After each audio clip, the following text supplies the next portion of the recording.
दोस्तों, भारत देश में आज तक 3 बैरिस्टर हुए और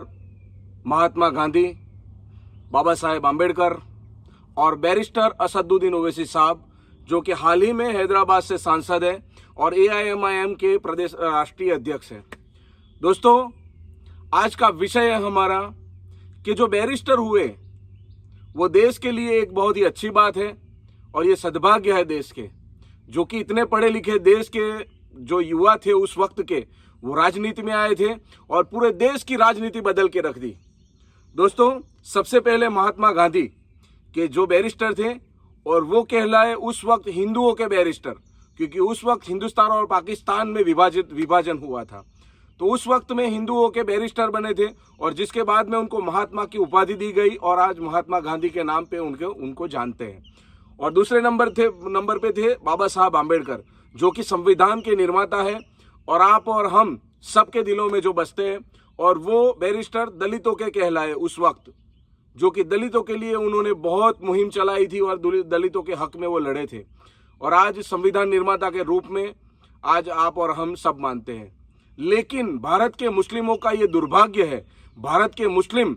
जो कि बैरिस्टर असदुद्दीन ओवैसी साहब की काबिलियत को पहचानने में नाकाम रहे हैं। पूरे भारत देश के मुस्लिम आज उनको जो भारत के अंदर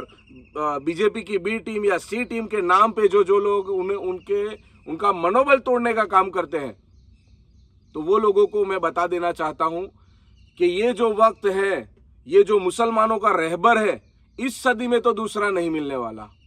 क्योंकि दोस्तों, बैरिस्टर असदुद्दीन ओवैसी साहब जितना इंटेलिजेंट इंसान आज की सदी में, आज के वक्त में ना कोई है ना कोई होगा। मुलायम सिंह, जो कि पूर्व मुख्यमंत्री थे उत्तर प्रदेश के, उन्होंने बताया था उनकी आखिरी संसद में कि मैं भगवान से प्रार्थना करूंगा कि नरेंद्र मोदी को फिर से भारत का प्रधानमंत्री बनाया जाए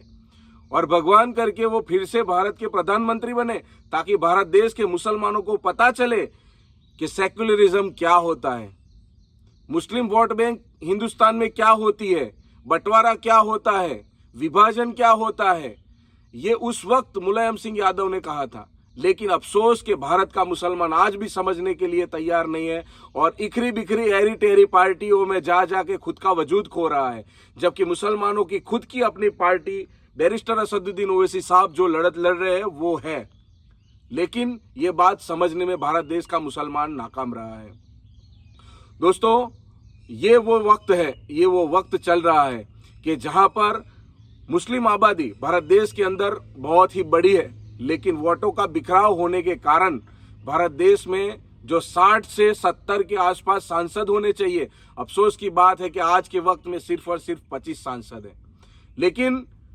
वो एक दौर था जहां पे अपने अपने मजहब वालों ने अपने अपने बैरिस्टर को चुन लिया, लेकिन आज मुसलमानों को लानत पड़ी है कि वो अपने बैरिस्टर को पहचानने में गलती कर रहे हैं, वो अपने नेता को पहचानने में गलती कर रहे हैं। हर कौम के पास, हर कास्ट के पास अपना अपना नेता है, लेकिन मुस्लिम कौम ऐसी लावारिस कौम है जो कि दूसरी कौम के नेताओं को पसंद करती है, उनके नीचे जाना चाहती है। अभी मैं और खुला बोलना तो नहीं चाहता, लेकिन आप सब समझदार है, सब समझ जाएंगे कि मेरा कहने का मतलब क्या है। दोस्तों, काफी वक्त हो चुका है, काफी अरसा हो चुका है जो कि मुसलमानों की रहबरी के लिए बैरिस्टर असदुद्दीन ओवैसी साहब लड़ते हैं। उनको पूरे देश में B टीम या C टीम बोला गया, फिर भी वो मुसलमानों के खिलाफ आवाज बुलंद करते हैं, आवाज उठाते हैं, चाहे सांसद हो या सड़क हो, कहीं पर भी हो उनकी आवाजें गूंजती रहती है। दोस्तों, हमें एक बात को समझना चाहिए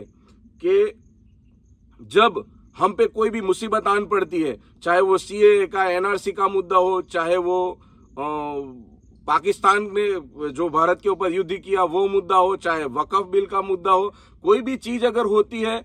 तो सबको ओवैसी साहब याद आते हैं। लेकिन जब पार्टी में जुड़ना होता है या वोट देने की बारी आती है तो ओवैसी साहब की अवगणना की जाती है, जो कि ये बहुत ही बुरी बात है, ये बुरी चीज है। मुसलमानों, जाग जाओ। एक चीज तो साफ है, ये आने वाले 100 साल में ये सदी का सबसे बड़ा बैरिस्टर और सबसे अच्छा मुस्लिम मसीहा नेता नहीं मिलने वाला फिर से। दोस्तों, जैसे बाबा साहब को मुसलमानों ने बंगाल से सपोर्ट करके बाबा साहब को सांसद में भेजा था, आज दलित वर्ग के लोगों की भी जिम्मेदारी है कि बाबा साहेब को जैसे बैरिस्टर बाबा साहेब को जैसे सपोर्ट किया था वैसे ही बैरिस्टर असदुद्दीन ओवैसी साहब को सपोर्ट किया जाए, और बाबा साहब को जो 70-80 साल पहले जो मुस्लिमों ने सपोर्ट किया था उसके बदले में आज बैरिस्टर असदुद्दीन ओवैसी साहब की पार्टी में आप जुड़िए और उनको सपोर्ट कीजिए, यही उम्मीद रखता हूं। अस्सलाम वालेकुम। शाहिद मंसूरी, फिर मिलते हैं।